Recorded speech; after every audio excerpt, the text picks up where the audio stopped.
Lainnya, Saudara, Pertamina atau Persero resmi melakukan penyesuaian harga LPG non-subsidi tabung 5,5 kg dan 12 kg pada 26 Juni tahun 2023 lalu. Namun di Kabupaten Aceh Jaya, sejumlah pangkalan gas non-subsidi belum mengetahui terkait harga gas mulai turun. PT Pertamina Persero resmi melakukan penyesuaian harga Liquefied Petroleum Gas atau LPG non-subsidi tabung 5,5 kg dan 12 kg.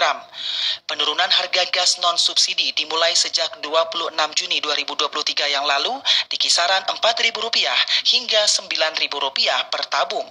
Dengan pertimbangan menurunnya harga kontrak Aramco atau kontrak price Aramco yang merupakan harga acuan LPG internasional. Namun demikian, di Kabupaten Aceh Jaya, sejumlah pangkalan gas non-subsidi masih menjual dengan harga sebelum dilakukan penurunan harga oleh pihak Pertamina.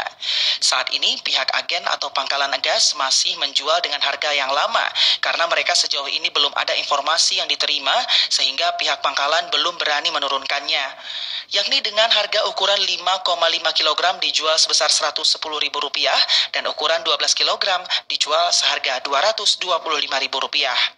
Salah satu petugas pangkalan, Muhammad Fauzan, menyampaikan terkait informasi pihak telah menurunkan harga jual gas non-subsidi.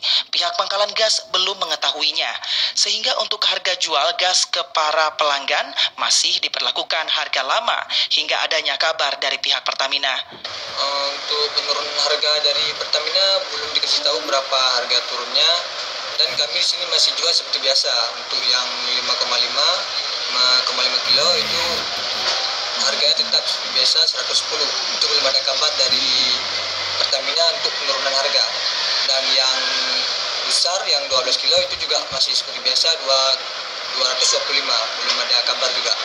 Mungkin ya karena mungkin baru-baru jadi kabarnya agak terlambat datang sini. Ya mudah-mudahan aja cepat dari pihak Pertamina memberikan kabar ke sini. Kalau memang ada penurunan ya memang harus diturunkan harganya, karena kan kita nggak mungkin memaksa harga ini, kan nggak mungkin kita tetapkan itu pasti ada naik turun. Atas meningkatnya harga gas terutama non-subsidi selama ini turut berdampak pada daya beli dari masyarakat yang mengalami penurunan. Sehingga dengan adanya penyesuaian harga diharapkan daya beli masyarakat kembali meningkat. Dari Aceh Jaya, Musliadi, TVRI Aceh melaporkan.